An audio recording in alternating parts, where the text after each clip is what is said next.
My parents left me behind to begin again with my sister. 10 years later, they came asking me for cash after living their dream life. I cut them off forever. My name is Ethan, and I'm 25 now, but this story really begins when I was just 13. Back then, I thought my family was, well, normal. We had a nice house, clothes, food on the table, the usual. My parents, Marianne and Daniel, were just my parents. And then there was Claire, my older sister. Claire was the golden child. The kind of kid teachers adored, the one my parents couldn't stop gushing about. If she sneezed, it was a masterpiece. Me. I was just Ethan. I wasn't a bad kid, but no matter what I did, I felt like background noise. Claire's art got pride of place on the fridge. My accomplishments? A pat on the back and a breezy. That's nice, Ethan. The truth is, I didn't resent Claire. It wasn't her fault they treated her like a trophy, and me like I barely mattered. But it certainly made me feel invisible. Then one day, everything shattered. I was in my room, probably playing with some action figures I hadn't quite outgrown, when Marianne called me downstairs. You know that voice? The one parents use when they're trying to sound calm, but your gut screams something is wrong. I figured I'd left the milk out or forgotten a chore.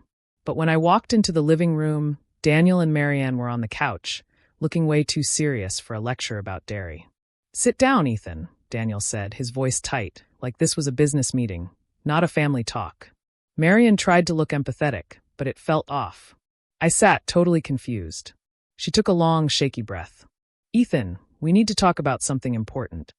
My mind immediately went to the worst-case scenario. Someone died. But then Daniel dropped the bomb. "We've had some financial difficulties, and we can't afford to care for you anymore." What? I thought I misheard him. Asterisk can't afford me? Am I a subscription you're canceling? Asterisk I just stared. But Marianne pressed on. "It's not your fault, sweetheart. We've been grappling with this for a long time and had to make a difficult decision." A difficult decision? They made it sound like they were choosing between cable packages, not abandoning their child. I asked what they meant, desperately hoping it wasn't what it sounded like. Marianne explained they'd found a foster home for me. "Just temporary," she kept repeating, as if that magic word would fix everything. "Why can't Claire go?" I blurted out, my voice cracking. I needed to understand. Marianne's face went icy. "Claire's in school, Ethan. She requires stability." "Stability? Like I didn't?" Daniel cut me off before I could protest. "This isn't about picking one of you over the other. It comes down to what makes the most sense right now." I started to cry. Not quiet tears, but full-blown, ugly sobs. How else is a 13-year-old supposed to react when his parents tell him he's being given away? Marianne tried to hug me, but I pushed her away. "Why are you doing this?" I screamed. But all they did was regurgitate the same scripted lines about tough choices and financial troubles. The next day, they packed a small suitcase for me and drove me to the foster home. The ride was silent. Not a peaceful silence, but the kind where the tension is so thick you can practically taste it. I kept staring at them, willing one of them to crack, to look back and say, "This is a mistake. You're coming home." But they never did. When we got there, I hesitated in the car. Daniel turned. "Ethan, come on. Let's get this over with." As if I was a chore, a task to be checked off. I got out, clutching the duffel bag. The foster parents, Mr. and Mrs. Thompson, stood at the entrance. They looked kind, but I barely registered them. All I could think was that my parents were actually leaving me here. Marianne knelt down. "We love you, Ethan. This isn't goodbye forever. Just give it some time, okay?" She kissed my forehead. It didn't feel like a comfort. It felt like a stamp, marking me for return. Daniel just shook my hand, a handshake, not an embrace. Then they were gone. I stood on that porch, watching their car disappear down the street, my chest feeling like it was being crushed. "They'll come back," I whispered. "They have to come back." But they didn't. That night, I replayed every second. What did I do wrong? Was I not good enough? Why Claire and not me? These questions haunted me for months. And the worst part? I had no answers. Just their hollow promise that it was temporary. Deep down, a terrible knowing feeling settled in. I'd never see them again. That was the moment everything changed. It wasn't just that they were leaving. It was how they left, as if I was a burden they were finally rid of. But at 13, I didn't have the words for that. All I knew was my parents drove away, and I was alone. The Thompsons tried their best. Mrs. Thompson made pancakes every morning. But I wasn't ready to trust anyone. I clung to temporary like a lifeline, convinced they'd call, explain, and I'd be home. Days turned into weeks, weeks into years, and not a single word. Then I went back to school. Kids asked why I was new. I made up vague answers. My parents are working in another state. The words felt bitter on my tongue. One afternoon, avoiding homework, I made a mistake. I looked them up online. I don't know what I was looking for. Maybe just a sign they remembered me. What I found knocked the wind out of me. There they were, smiling on a beach, the ocean behind them, looking happier than I'd ever seen them. The caption? Finally living our dream life. My stomach churned. I scrolled. Picture after picture. Tropical vacations, fancy dinners. And Claire. Always front and center. Our amazing daughter. It was like I didn't exist. The more I scrolled, the angrier I became. They told me they couldn't afford me. But they were living like influencers. And Claire, who wasn't in foster care, was still there smiling. They hadn't just abandoned me. They'd erased me. But then I found something else. They had a travel blog detailing their journey to freedom, how letting go of material possessions, code for me, had given them clarity. I scrolled to the comments. One stood out. Must be nice running away and leaving everything behind. Hope it doesn't catch up to you. I frowned. What did that mean? Another. Guess skipping town was worth it after all. My chest tightened. Skipping town, the questions swirled. Were these just trolls, or did they know something I didn't? My parents weren't strangers to lying. They said they couldn't afford me, but that was clearly false. What else were they hiding? I closed my laptop, my hands shaking. It wasn't just the lies, it was their complete lack of guilt. They were living their best lives while I was trying to figure out how to live without them. That night, the Thompsons noticed something was off. You okay, Ethan? Mr. Thompson asked. Yeah, I mumbled. But Mrs. Thompson wouldn't let it go.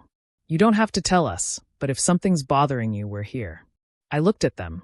These people who barely knew me, but seemed to care more than my own parents ever did. And I broke. I told them everything, the blog, the pictures, the captions. I expected them to tell me to stop looking, that it didn't matter. They didn't. Mrs. Thompson just listened, her eyes filled with quiet sympathy. Mr. Thompson looked furious. You have every right to be angry, he said, leaning forward. What they did to you, that's not on you. That's on them. And don't let anyone tell you otherwise. It wasn't a grand speech, but it hit me hard. For the first time, someone was saying it wasn't my fault. Over the next few weeks, I started to adjust. The Thompsons were consistent. They asked about my day, helped with homework, encouraged me. I even started to open up at school, joining clubs, making friends. But my resentment towards my parents didn't disappear. It grew. I knew one thing. I wouldn't let their decision define me. I threw myself into school. Debate team first. Figured I was already used to arguing. Might as well put it to use. Turns out I was pretty good. Mr. Thompson encouraged me to get a part-time job. I started at a local bookstore. It wasn't glamorous, but I loved being surrounded by books. And it gave me a taste of independence. Lucas, my friend, just nodded when I told him about my parents. That's messed up, man. Want to play video games? He got it. Then, one afternoon, I came home to an unusually quiet house. Mrs. Thompson usually hummed in the kitchen. Mr. Thompson tinkered in the garage. But I heard hushed voices from the dining room. I paused in the hallway, straining to hear. Should we tell him? Mrs. Thompson asked, low and uncertain. He has a right to know, Mr. Thompson replied. If it's about him, we can't keep it a secret. It'll just upset him. He's doing so well right now, she argued. I took a step closer. What were they talking about? We should at least wait until we know more, she continued. This letter doesn't explain much. It could be nothing. I leaned against the wall, heart pounding. A letter about me. Before I could figure out how to ask without sounding like I was eavesdropping, Mr. Thompson sighed. Fine, we'll wait. But if they contact us again, we have to come clean. I heard footsteps, ducked into the kitchen, pretending I'd just walked in. Mrs. Thompson smiled, but I couldn't shake the feeling something was off. Later that night, I crept into the dining room. I knew I shouldn't spy, but I had to know. On the table, beneath a stack of mail, was an envelope with my name on it. The return address was from a legal office. My stomach dropped. I opened it, scanning the first few lines. To whom it may concern. This is a notice regarding unresolved debts associated with Daniel and Marianne. As Ethan's listed guardians, we request any relevant documentation regarding the family's financial situation during. I stopped reading. My hands shook. Debts. Was this what they were running from? Had they dumped me not because they couldn't afford me, but because they couldn't face their own screw-ups? I shoved the letter back, pretending I hadn't touched it. My mind raced. Daniel and Marianne had been lying about more than just their struggles. By 17, things were clicking. School, work, extracurriculars. It was paying off. My grades were solid. My debate coach said I had a good shot at a scholarship. For the first time, I allowed myself to imagine a future without my parents, without their baggage. It felt good, liberating. Then the scholarship became real. I remember the day the letter arrived. Full ride. I couldn't believe it. I ran downstairs to show the Thompsons. They practically glowed with pride. Mrs. Thompson hugged me tight. Mr. Thompson kept saying, "I knew it. I knew you could do it." That night, I shared the news on social media. I wasn't big on personal posts, but this felt like a moment to celebrate. I wrote something short and sweet about hard work paying off. Comments flooded in. Friends, teachers, even classmates I barely knew. But then one made my stomach drop. "We're so proud of you, Ethan. Let's reconnect soon." From them. After everything. I stared at the comment for an eternity, anger bubbling up. Not just that they commented, but how casually they said it. Like we were distant relatives who'd lost touch, not parents who had abandoned their son. I didn't respond. What could I say? Instead, I deleted the comment. And then I blocked them. Both of them. I didn't need their approval or their guilt trips. The scholarship gave me new purpose. I poured myself into my studies, determined to prove to myself, and maybe to them, that I could succeed without their help. Mr. Thompson taught me financial literacy. It wasn't glamorous, but it was practical. It gave me a sense of control I'd never had. I even started tutoring younger students. It felt good to help kids who were struggling, especially since I knew what it was like to feel left behind. Lucas once asked me, "Where do you see yourself in 5 years?" I thought about it. I just want to be stable. Have my own place, my own life, not feel like I'm relying on anyone. That's solid, he grinned. But don't forget to have some fun along the way. His words stuck with me. I'd been so focused on proving myself, I hadn't left room for joy. So I started saying yes to game nights, spontaneous road trips, lazy Sundays at the park. Life didn't have to be all grind. By the end of that year, I felt like a completely different person. Not just surviving, but thriving. The Thompsons were my rock. Lucas, like a brother. My parents' absence still hurt sometimes, but it didn't define me. It inspired me. Then came graduation. The culmination of everything. The day I'd stand up and say, "I made it." The Thompsons were buzzing, planning a celebration. Even Lucas, who shrugged off sentimentality, was excited. I remember the morning like it was yesterday. My mind raced through everything that had led me here. Mrs. Thompson had ironed my gown, left it with a note. "So proud of you, Ethan." I smiled. When my name was called, I walked across that stage, and for a moment time froze. The Thompsons weren't just foster parents. They were my true family. After the ceremony, we gathered for pictures. The Thompsons beamed. Lucas made dumb jokes. The crowd cheered. I could hear them shouting my name. Claire had even shown up, which was a surprise. My world felt perfect. Until I saw them. Daniel and Marianne. Standing at the edge of the crowd. At first, I thought my eyes were playing tricks on me. I hadn't seen them in years. I certainly hadn't invited them. But there they were, dressed like they'd just walked off a cruise ship, scanning the crowd. I tried to ignore them, hoping they'd leave. But Daniel caught my eye. Before I could turn away, he started walking toward me, dragging Marianne. My chest tightened. Their faces were plastered with fake smiles. "Ethan," Marianne chirped, her voice way too chipper for someone who'd abandoned their kid. "You look so grown up." Daniel clapped me on the shoulder, like we were old friends. "We're so proud of you, son. This is such a big day for all of us." I almost laughed. The audacity. I stared at them, unsure if I should scream, cry, or just walk away. The Thompsons and Lucas stood a few feet away, perplexed but unwilling to intervene. "What are you doing here?" I asked, keeping my voice steady despite my shaking hands. "We came to celebrate with you," Daniel said, as if this was the most natural thing in the world. "We've made mistakes, Ethan. But we always wanted the best for you," Marianne chimed in, dripping with faux sincerity. "We've missed you so much. We thought this would be the perfect time to reconnect as a family." "You don't get to call yourselves my family," I said, my voice rising. "You abandoned me. You left me with strangers and didn't even bother to check if I was okay." And now you want to show up as if none of that happened. Marianne's smile faltered. Daniel's face reddened. That's not fair, Ethan, he said, trying to stay calm.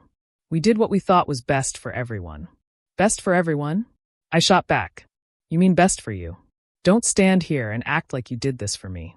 You were living your dream life while I was trying to figure out how to survive without you. By now, people were noticing. The Thompsons stepped closer, their faces a mix of concern and anger. But then Claire surprised me. She walked right up to Daniel and Marianne. You don't get to ruin this for him, she said, her voice firm. You've done enough. It was the first time I'd ever seen her stand up to them. I'd never been prouder. Daniel tried to argue, but Marianne tugged his arm, whispering about causing a scene. They looked at me one last time, a mix of frustration and pity, before turning and walking away. The Thompsons immediately enveloped me in a hug, reminding me this day was about my accomplishments, not their drama. Lucas handed me a tissue, muttering about charging them for emotional damages, which actually made me laugh. The rest of the day was a blur. Back at the Thompsons' house, the backyard was decorated with streamers. For a few hours, I let myself forget about Daniel and Marianne and just enjoyed being with the people who truly mattered. That night, after everyone else was asleep, Claire and I sat on the porch. I'm sorry for everything, she said. I didn't see it before, but you were right. They manipulated us. They only care about themselves. I didn't know what to say, so I just nodded. We sat in silence. That day wasn't just graduation. It was about standing up for myself and cutting ties with those who tried to drag me down. It wasn't easy, but it was necessary. I knew they weren't done, though. Their sudden appearance, their insistence on reconnecting, made me feel something was off. And I was right. 10 days after graduation, I got an email from Marianne. I initially thought it might be an apology, but deep down, I knew better. It was long, full of half-truths and excuses. She wrote about how hard things had been, how they'd made mistakes, but always had my best interests at heart. Then came the kicker. We hope we can move past this and reconnect as a family. You're doing so well, and we're proud of you. Maybe you could help us out during this tough time. The audacity. I didn't respond. I blocked her email address. But the anger lingered. Claire had been keeping an eye on them, out of morbid curiosity. She told me about their latest antics. They'd spent all their money trying to maintain their dream life illusion, a life they couldn't afford. The travel blog failed. They were left with nothing but debt. Terrible credit. They'd sold most of their belongings and were couch surfing with distant relatives who, according to Claire, were losing patience. They're a mess, Claire said one night. But they're still blaming you for everything. They think if you just forgive them, everything will magically fix itself. Forgive them for what? Making me homeless at 13. I snapped, the bitterness sharp in my voice. Claire sighed. I'm not saying they're right, Ethan. I'm just telling you what they're saying. Their downfall wasn't something I celebrated, but I certainly didn't feel bad for them. They made their choices. Now they were dealing with the consequences. My life, meanwhile, was moving on. One afternoon, a notification on my phone left me speechless. Daniel and Marianne had found me on LinkedIn. They commented on a post about my upcoming scholarship. We're so proud of you, Ethan. Let's catch up soon. Almost identical to the graduation comment. I had no idea they even knew how LinkedIn worked. I blocked them instantly. But it wasn't enough. They started contacting people in my network. Coworkers, instructors, even the Thompsons. The messages were all the same. Guilt-tripping and outright falsehoods about how I'd abandoned them. One message reached my boss at the bookstore. She pulled me aside. Look, I don't want to pry, she said, but someone claiming to be your parents sent us an email. It was weird. I was mortified. I'm so sorry, I stammered. They're not really part of my life. I'll handle it. To her credit, she just nodded. Well, if they bother us again, let me know. We've got your back. It was a relief, but it also made me realize how far they'd go. Not only infiltrating my personal life, but trying to sabotage my professional one. Around this time, Claire stepped in. She posted a public statement on her social media, calling them out. She didn't hold back, detailing how they'd abandoned both of us and refused to take responsibility. Ethan and I have worked hard to rebuild our lives without their support, she wrote. And we don't owe them anything. Her post went viral. Thousands of people commented, showing support. While validating, it also escalated the situation. Daniel and Marianne lashed out, posting dramatic rants about how ungrateful we were, how much they'd sacrificed. full of half-truths and outright lies. But the more they talked, the more people saw through them. Then Claire called me, her voice excited. You remember that old storage unit they had? Turns out they stopped paying for it. The landlord let me grab a few things before clearing it out. An hour later, she showed up with a battered cardboard box. You need to see this, she said, dropping it on the table. Inside, a folder stuffed with unpaid bills, foreclosure notices, letters from collections agencies. As I flipped through them, my stomach sank. They were living way beyond their means, Claire said bitterly. Failed businesses, maxed out credit cards. Looks like they ran instead of facing it. Near the bottom, a letter from their lawyer. It mentioned restructuring finances and reducing dependence to streamline expenses. My name was right there, listed like a liability. I slammed the folder shut, my hands shaking. They didn't leave because they couldn't afford me, I said quietly. They left because it was easier than cleaning up their mess. Claire paused.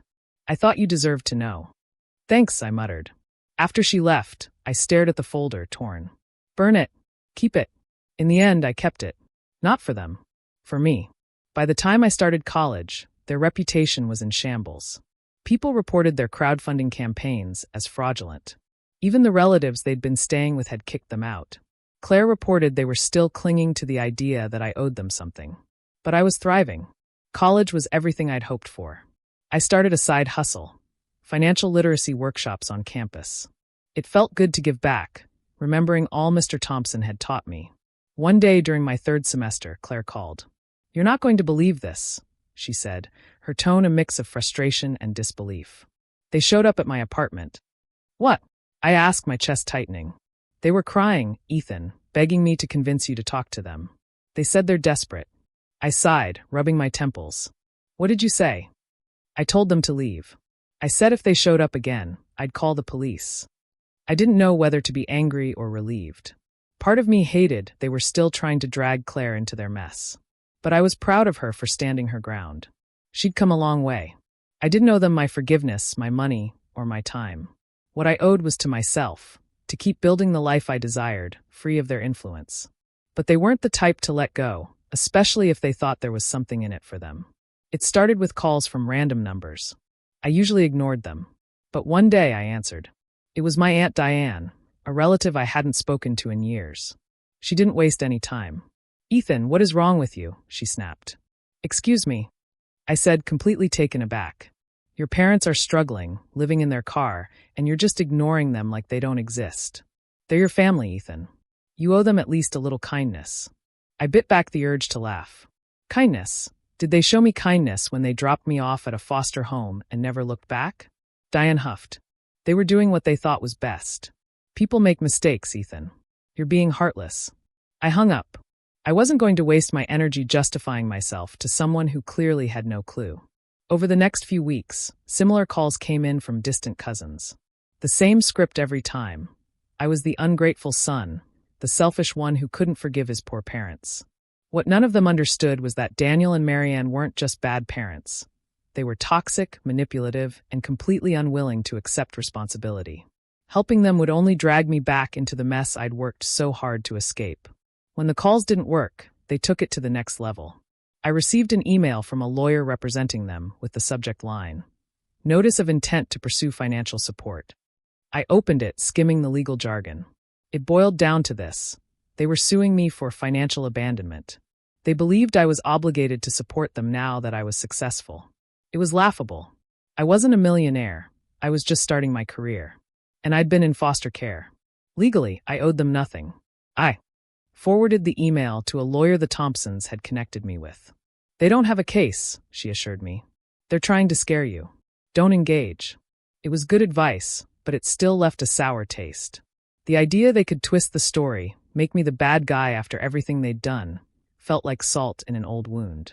Instead of stewing, I poured my energy into my work. My financial literacy workshops, once a side hustle, grew into a full-fledged organization, helping young adults manage their money and build futures. I collaborated with nonprofits, schools, even some well-known companies. Then an email came from a producer. They'd heard about my story and wanted to feature me in a series about resilience. I was hesitant, but after talking it over with the Thompsons and Claire, I decided to go for it.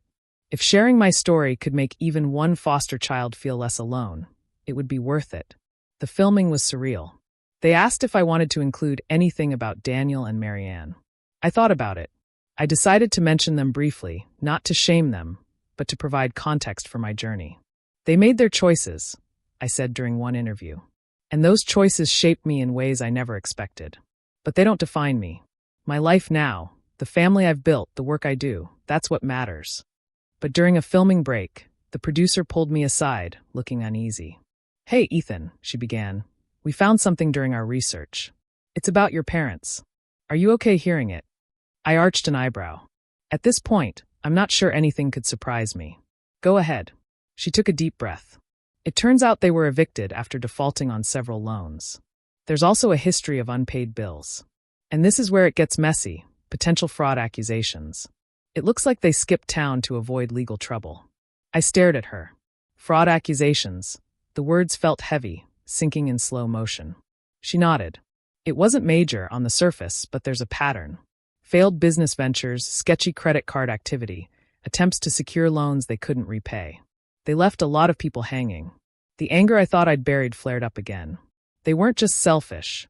They were actively screwing people over and fleeing when it caught up with them.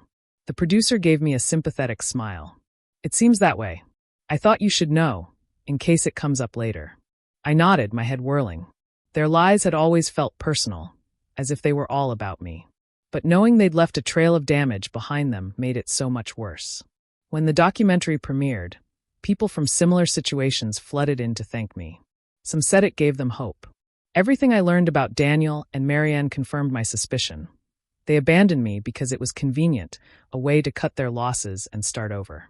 They tried to use the documentary to their advantage, posting long, dramatic rants on social media about how I'd painted them as villains and how they were the true victims. It didn't work. In fact, it completely backfired. People who saw the documentary started calling them out, pointing out the holes in their stories, questioning their motives.